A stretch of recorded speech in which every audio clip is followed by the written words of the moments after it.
Tema pewartaan firman yang akan saya sharingkan pagi ini adalah The Spirit of the Lion of Judah. Ya, kita berbicara tentang boldness for the King. Nah, Lion of Judah adalah satu ungkapan, satu istilah yang Yakub gunakan ketika di penghujung akhir hidupnya, dia memanggil anak-anaknya untuk dia doakan, untuk dia berkati. Ya, dia panggil semua anak-anaknya. Nah, Yehuda disebut sebagai Lion of Judah, singa dari Yehuda. Nah, ini ditulis dicatat pertama kali di dalam kitab Kejadian 49 ayat yang ke-9. Yakub berkata demikian, Yehuda adalah seperti anak singa, setelah menerkam ia naik ke suatu tempat yang tinggi. Hai anakku, ia meniarap dan berbaring seperti singa jantan atau seperti singa betina. Siapakah yang berani membangunkannya? Nah, Yehuda dilambangkan seperti seekor anak singa, ya, singa dari Yehuda. Kenapa demikian? Karena dari Yehuda inilah, ya, Yehuda itu anak keempat dari Yakub yang kemudian akan melahirkan Yesus Kristus di dalam garis keturunannya. Dari sinilah dia kisah tentang Yesus sebenarnya itu dimulai, ya. Jadi Yesus itu dari Bani Yehuda, dari suku Yehuda, dari garis keturunan Yehuda. Nah, berbicara tentang boldness, berbicara tentang keberanian, kalau saudara ingat pada khotbah saya di minggu pertama, keberanian bicara tentang kita berani mengungkapkan atau berbicara tentang sesuatu yang tidak ditutupi, ya, tidak dibuat-buat, semua apa adanya, terus terang, lugas, tegas, ya, terbuka apa adanya. Bukan cuma tentang perkataan, tetapi juga tentang tingkah laku, tentang tindakan kita yang terbuka, bukan sifatnya munafik, tetapi kita menjadi apa adanya. Inilah kita apa adanya. Nah, itu tentang boldness. Jadi boldness bukan berkisah tentang mengartikan sesuatu yang tentang gagah-gagahan atau sesuatu yang jago-jagoan, tetapi tentang keterbukaan, tentang apa adanya di dalam perkataan kita, di dalam tindakan kita. Saya akan mengambil kisah tadi yang seperti senior pastor kita ceritakan tentang kisah tentang Daniel, ya. Kisah Daniel ini ditulis di dalam kitab Daniel. Tentu saja saya tidak akan bicara seluruh kitab karena ini kita akan ambil dari topik khotbah biografi Daniel, ya.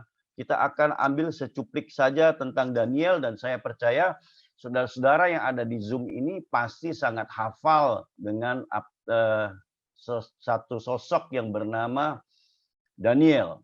Nah, kisah Daniel itu dimulai ketika pada generasi rezim Yoyakim itu ditumbangkan, dijatuhkan oleh Nebukadnezar. Yerusalem dikepung secara luar biasa, Yoyakim tidak bisa berkutik. Singkat cerita, Yoyakim diserahkan kepada Nebukadnezar alias dikalahkan oleh Raja Babilonia pada saat itu. Sehingga Yerusalem jatuh, raja ditundukkan, dan Nebukadnezar mengambil keluarga raja, ya, untuk dibawa ke Babilonia. Bukan hanya keluarga raja, tetapi para cendekiawan, para orang-orang pintar, ya, diambil untuk dipekerjakan di istana raja. Nah, salah satunya adalah Daniel, ya, dan kawan-kawannya tadi yang disebut sebagai Sadrak, Mesakh, dan Abednego. Sadrak, Mesakh, Abednego adalah nama Babel, bukan nama Yahudi, ya, nama dari Babel. dan itu artinya beda sekali dengan nama aslinya. Makanya tadi dikatakan Abednego itu sebenarnya bukan nama yang alkitabiah, saudara ya. Abednego itu kalau saya nggak salah itu dari kata obed, abed, hamba. Hamba siapa? Hamba si dewa Nebo, ya. Nah, kita mulai dari kisah tentang Daniel yang dibawa dan kawan-kawannya dibawa ke Babel. Dan mereka hidup di dalam istana raja. Mereka menjadi orang-orang yang spesial, orang-orang yang dikhususkan untuk apa? Untuk melayani istana. Dalam hal ini melayani raja.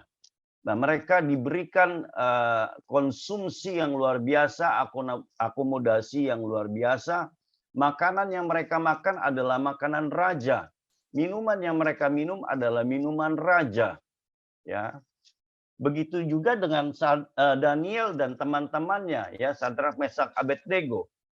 Mereka harus makan makanan raja dan mereka harus tinggal di dalam istana raja. Saudara yang dikasihi Tuhan, kita coba lihat kehidupan Daniel dan kawan-kawannya ketika mereka ada di Babel. Ya.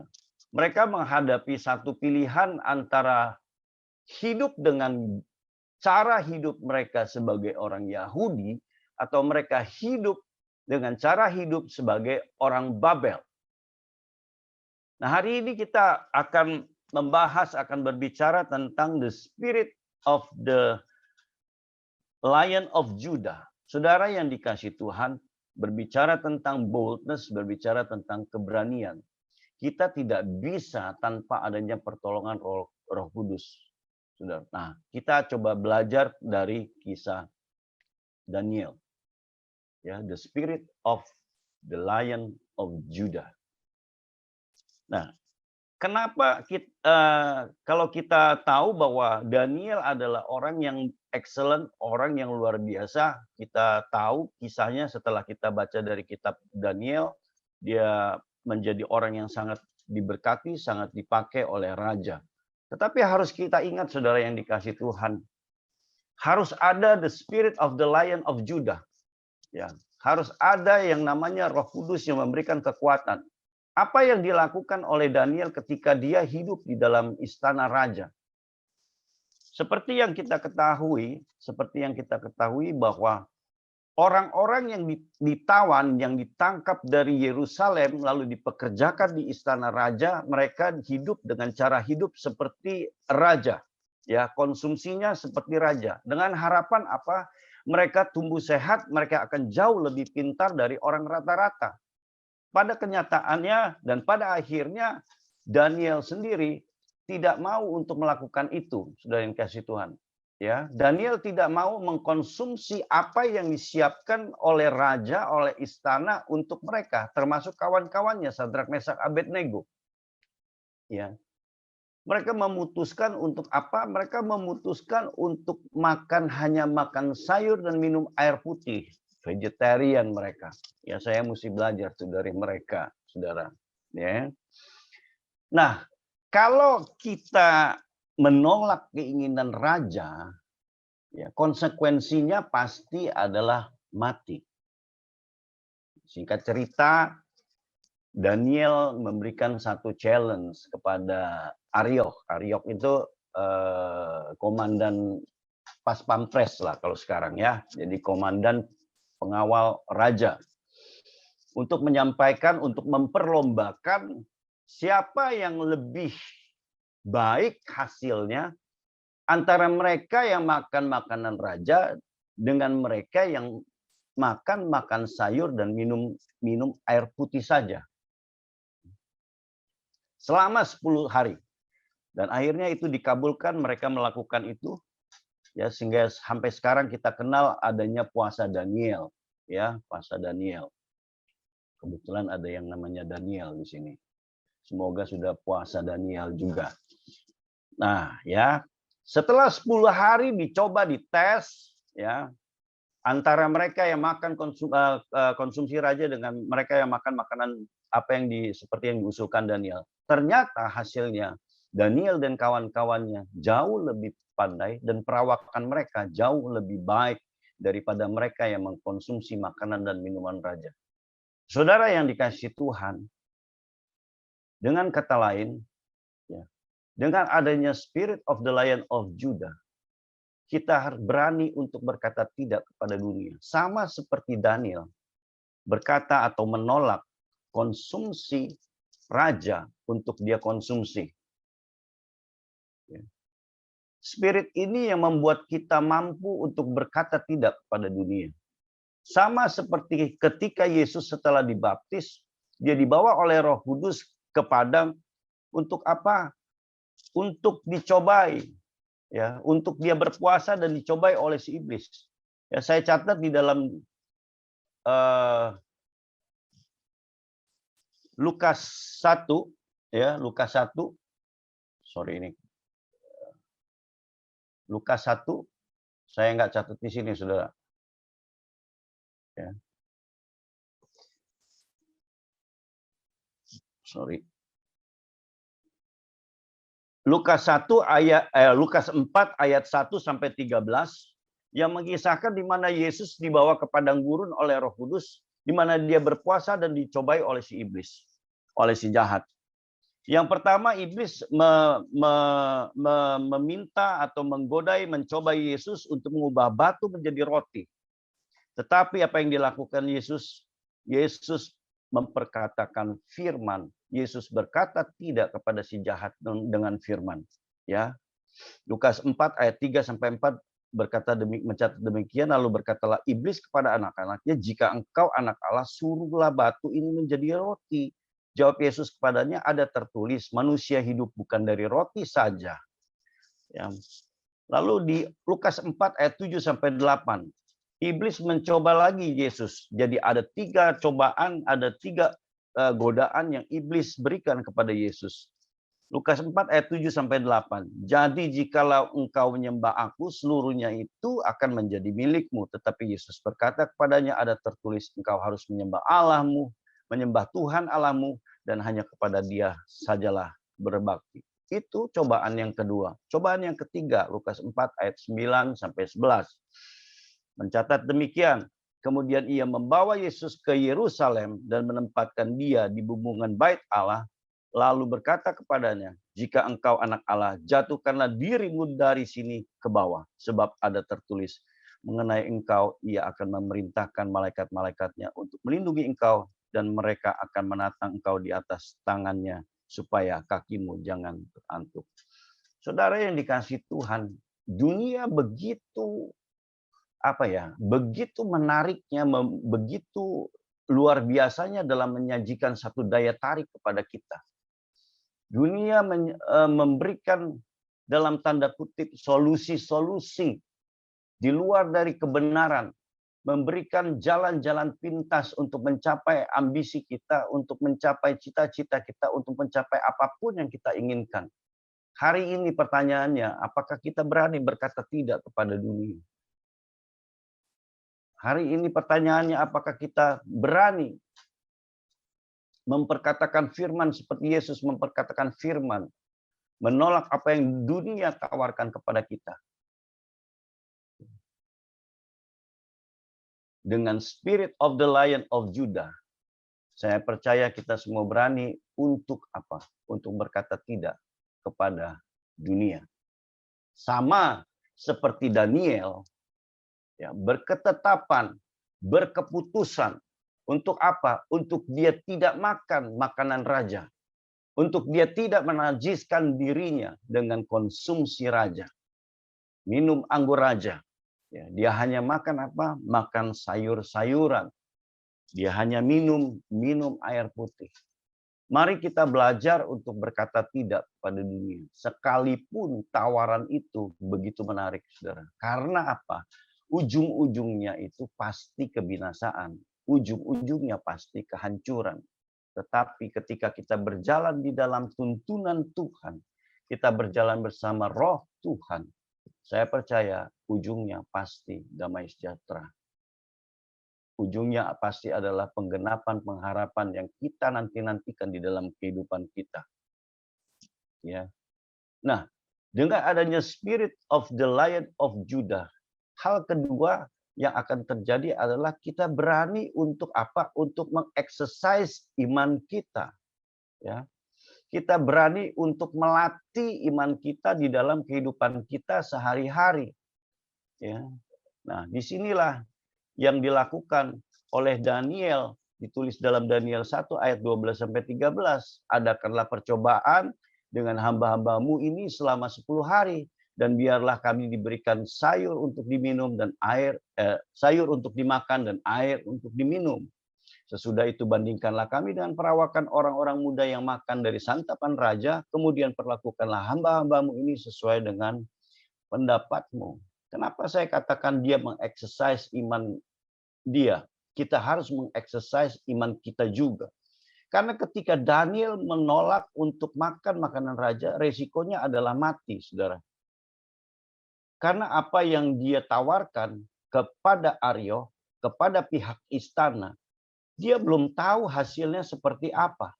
Tetapi dengan imannya kepada Tuhannya, kepada Elohim, dia lakukan itu dan dia eksekusi. Selama 10 hari, saudara. Selama 10 hari. Tentu dia bukan cuma makan sayur dan minum air putih. Tentu dia berdoa di dalam. Dia mohon pertolongan Tuhan supaya dia bisa apa? Bisa melalui latihan ini, melalui pencobaan ini, melalui tantangan ini, ya. Saudara, kita diminta bukan hanya untuk berani mengambil keputusan, tetapi saudara dan saya diminta untuk berani untuk mengeksersis iman kita. Exercise, latihan, ya. Jadi apa yang kita alami hari-hari ini, saya percaya Tuhan izinkan itu terjadi di dalam kehidupan kita. Supaya apa? Supaya iman kita itu latihan. Karena latihan itu yang akan semakin memberikan apa? Memberikan kekuatan buat iman kita. Semakin meneguhkan pengharapan kita. Roma 5 ayat 3-5 berbunyi demikian. Dan bukan hanya itu saja, kita malah bermegah juga dalam apa? Dalam kesengsaraan kita. Karena kita tahu kesengsaraan itu menimbulkan ketekunan. Dan ketekunan menimbulkan tahan uji. Dan tahan uji menimbulkan pengharapan. Dan pengharapan tidak mengecewakan. Karena kasih Allah telah dicurahkan di dalam hati kita oleh Roh Kudus yang telah dikaruniakan kepada kita. Nah, inilah yang dimaksud dengan exercise ini. Hari lepas hari kita latihan terus, latihan terus. Jadi apapun yang dialami hari ini, permasalahan kehidupan, apapun yang kita hadapi hari ini, anggaplah itu sebagai latihan iman kita yang akan semakin meneguhkan kita, yang akan semakin memberikan ketekunan kepada kita, yang semakin akan memberikan daya tahan di dalam diri kita. Ya.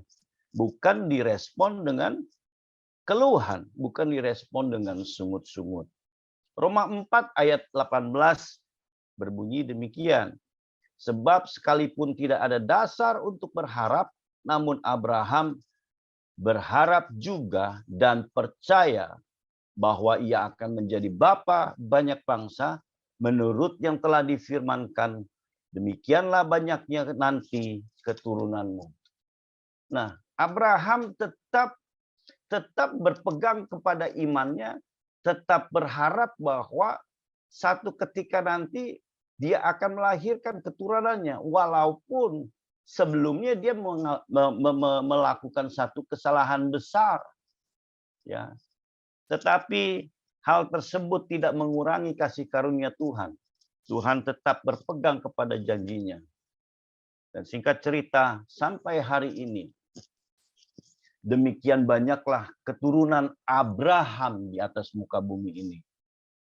Mari saudara yang dikasihi Tuhan, kita sama-sama belajar untuk mengeksersis iman kita. Kita melatih iman kita dalam apa? Dalam kehidupan kita sehari-hari. Dalam apa yang masalah hari ini saudara hadapi hari ini, kita sedang eksersis. Kapan finishnya? Wah, kita belum tahu, saudara. Kita belum tahu kapan kita finish, ya. Dua hal sudah kita pelajari dengan the spirit of the Lion of Judah. Yang pertama, kita berani untuk berkata tidak pada dunia. Yang kedua, kita berani untuk mengeksersis iman kita. Nah, kita belajar hal yang ketiga dari Daniel dan kawan-kawan. Ya. Yang ketiga adalah kita berani untuk mempercayakan hidup kita kepada Kristus. Daniel 3 ayat 17-18, jika Allah kami yang kami puja sanggup melepaskan kami, maka ia akan melepaskan kami dari perapian yang menyala-nyala itu. Dan dari tanganmu, ya Raja.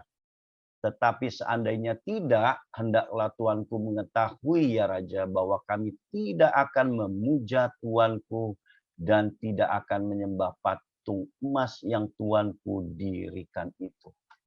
Saudara yang dikasih Tuhan, Nebukadnezar ternyata membangun satu patung besar, patung emas, ya. Di sana dideskripsikan bagaimana patung itu dibuat, bagaimana patung itu dibentuk. Dan Nebukadnezar meminta semua orang sujud menyembah patung itu. Tetapi orang-orang yang luar biasa ini menolak untuk apa? Untuk menyembah patung. Sekalipun resikonya mereka adalah mati. Nebukadnezar tentu saja marah ya ketika tahu bahwa anak-anak muda ini menolak untuk menyembah patung yang dia buat. Keputusannya adalah eksekusi, mati. Mati bukan dihukum mati dengan ditembak dengan panah atau dipenggal kepalanya, tetapi dibakar hidup-hidup, dimasukkan ke dalam perapian. Dan perapian bukan perapian biasa, tetapi perapian yang dipanaskan 7 kali lebih panas dari biasanya. Bayangkan saudara, nggak usah nyemplung, orang yang ada di sekitar itu pun udah gosong. Udah nggak bisa apa-apa, apalagi dicemplung ke dalam perapian itu. Akhirnya mereka pun harus dieksekusi, ketiga orang itu harus dieksekusi, dimasukkan ke dalam perapian. Tetapi anehnya, ya di dalam perapian itu 3 orang masuk, tetapi di dalamnya ada 4 orang di situ. Dan Alkitab berkisah bahwa orang keempat itu adalah Yesus sendiri. Ya. Saudara yang dikasih Tuhan, saya mengajak saudara-saudara di tempat ini semua yang mendengarkan firman pada pagi ini. Mari kita belajar untuk berani mempercayakan hidup kita kepada Kristus. Ya. Jangan kita berkata bahwa saya orang beriman, tetapi kita tetap memegang hidup kita tetap pegang kendali hidup kita. Tuhan hanya sebagai orang yang pihak yang endorse hidup kita. Kita yang membawa semua usulan, Tuhan harus berkata iya atas proposal saya. No, saudara.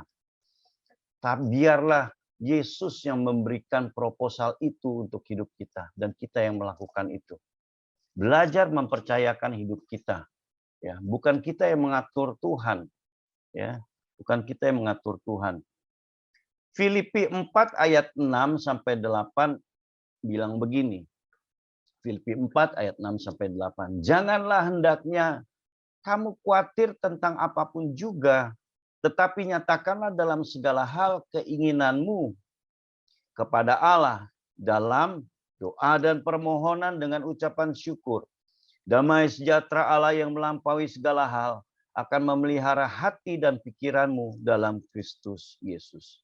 Jadi akhirnya saudara-saudara, semua yang benar, semua yang mulia, semua yang adil, semua yang suci, semua yang manis, semua yang sedap didengar, semua yang disebut kebajikan dan patut dipuji, pikirkanlah semuanya itu. Ini nasihat Tuhan, ini anjuran Tuhan kepada kita semua. Untuk apa? Untuk kita belajar berani mempercayakan hidup kita kepada Kristus. Kekhawatiran kita seringkali mematikan iman kita kepada Tuhan, kepada Yesus. Belajarlah dari hari ini kita mempercayakan hidup kepada Dia. Ya. Di dalam apa? Di dalam doa serta permohonan kita dengan ucapan syukur. Maka ketika itu kita lakukan, damai sejahtera Allah yang melampaui segala akal akan memelihara hati dan pikiran kita di dalam Kristus. Seringkali kita gagal ketika kita terfokus kepada kehidupan kita, terfokus kepada problematika kehidupan kita. Iman kita mulai goyah, iman kita mulai rontok satu persatu. Kenapa? Karena kita mulai mengambil tanggung jawab atas kehidupan kita. Kita mulai tidak percaya kepada Tuhan. Karena melihat kok pertolongan nggak pernah datang. Kapan pertolongan itu datang? Sementara beban hidup itu semakin hari semakin berat. Dan tiap hari bukannya berkurang, tiap hari bertambah satu demi satu. Mereka antri dengan rajinnya, mereka antri dengan tertibnya menunggu untuk membebani kehidupan kita. Saudara yang dikasihi Tuhan, ingatlah di dalam kita sebagai orang-orang percaya, di dalam kita sebagai orang-orang yang sudah lahir baru, di dalam kita sebagai orang-orang yang sudah ditebus dengan darah Kristus, ada the spirit of the Lion of Judah. Berani mempercayakan hidup kepada Kristus. Memang nggak mudah, saudara, nggak mudah. Kenapa? Karena kita harus berhadapan dengan fakta kehidupan, dengan realita kehidupan. Dan kita harus mulai belajar bergantung kepada iman percaya kita kepada Tuhan, kepada Yesus. Nggak mudah, nggak mudah. Makanya tadi saya katakan pada poin yang sebelumnya, kita harus belajar untuk berani mengeksersis iman kita. Itu yang memberikan kekuatan, itu yang memberikan keteguhan, itu yang tetap membuat kita tetap berharap kepada Tuhan. 3 hal yang sudah kita lihat pagi ini tentang the spirit of Judah. Yang pertama, kita berani untuk berkata tidak kepada dunia. Yang kedua, kita berani untuk Untuk mengeksersis iman kita. Bukan cuma mengeksekut iman, tapi exercise iman. Dengan Dengan kehidupan sehari-hari kita. Yang ketiga, berani untuk mempercayakan hidup kepada Kristus. Berbicara tentang boldness for the King. Boldness for the King bukan hanya berani mewartakan firman, melainkan berani menjadikan firman dapat dibaca oleh banyak orang dalam kehidupan kita. Banyak orang hanya mengejar kalimat yang pertama sebelum koma. Ya, supaya kelihatan wah, saya menguasai firman, saya pandai tentang firman, saya tahu tentang firman. Tuhan tidak minta kita yang ini. Tuhan minta pertanggungjawaban kita untuk menjadi berani menjadikan firman dapat dibaca oleh banyak orang dalam kehidupan saudara dan saya. Kita menjadi satu suratan terbuka, suratan Kristus yang terbuka bagi banyak orang. Kita nggak jadi lagi Kristen-Kristen yang munafik, hanya baik di gereja, hanya cari Tuhan ketika kita perlu, ketika kita kepepet, ketika kita perlu mujizat Tuhan. Tetapi jadikanlah firman itu suratan yang terbuka di dalam kehidupan kita. Sehingga orang akan melihat, sungguh ada Allah yang dahsyat, Tuhan yang luar biasa di dalam hidup kita. Amin.